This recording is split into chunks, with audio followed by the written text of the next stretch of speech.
Pretty dope motor. It's the GM V6 with a single turbo on it.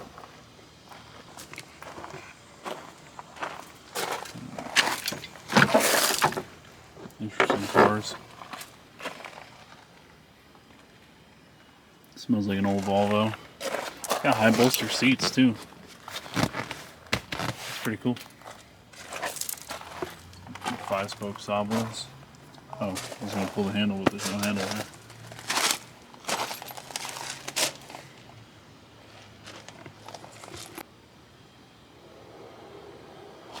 The old German compressor. This thing's got pretty cool taillights too. Smoke centers. I'm interested in taking the supercharger off this thing. Got a supercharger mounted down there underneath. I don't normally check the domestic section, but it's not really much going on in the import, so I will. Interesting car at the junkyard, the Aztek. I always check these to see if I can find one of these coolers. There was a cooler that clipped in there. I've yet to find one, but these things were pretty rad. They were just giant heaping piles of shit. This is pretty cool. It's a Plymouth Laser. Pretty stripped. Shifter's still on it. Weird little car.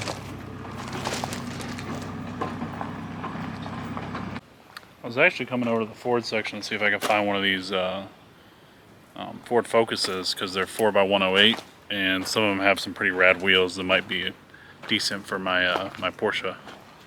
I don't know if the bore will work or not, the center bore. I haven't had a chance to measure them or look them up and see, but that's why I mainly wanted to come over to the Ford section. But I did find out it's actually pretty nice over here because of the shade. My camera was starting to overheat, unfortunately. So you can see me sweating pretty good. Make sure you have a hat.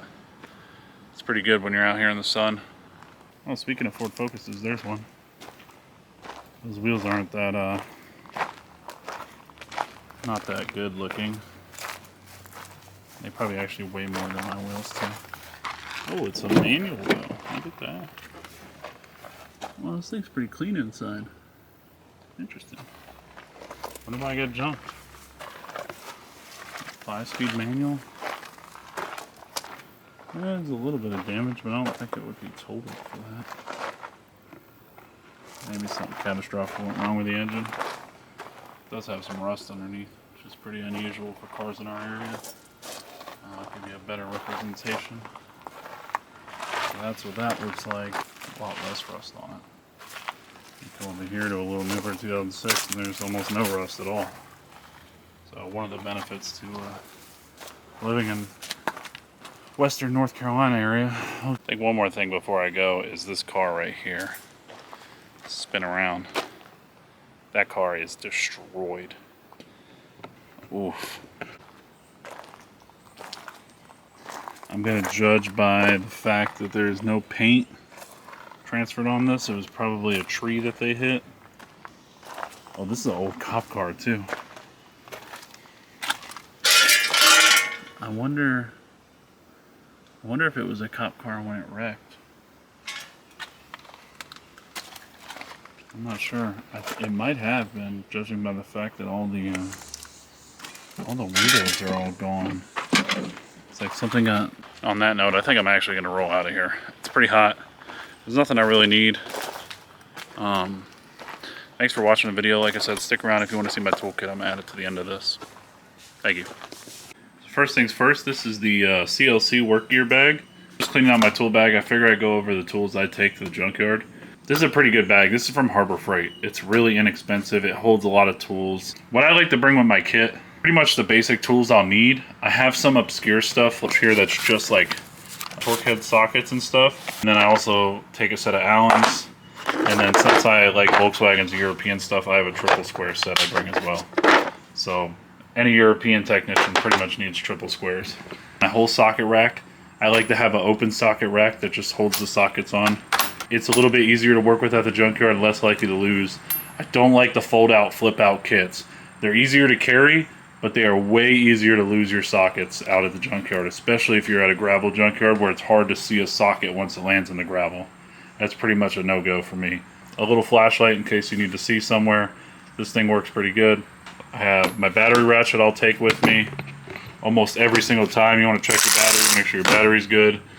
Same with this one. This battery's dead, so we'll put a new battery in that before we take it. A little trick I can give you, your extensions and swivels and adapters like this, I will go ahead and put them on another extension or something to hold them, and instead of just throwing them in somewhere and having to look for them.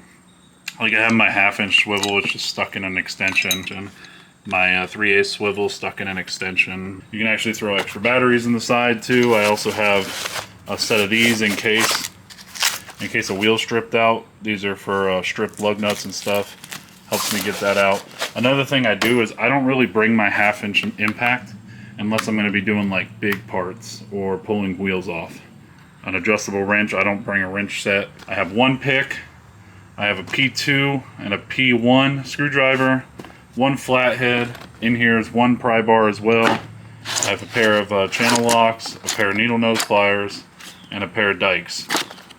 Like medium 3/8 ratchet, and then I have a 1/4-inch ratchet down in here as well. And then my long 3/8 ratchet that flexes.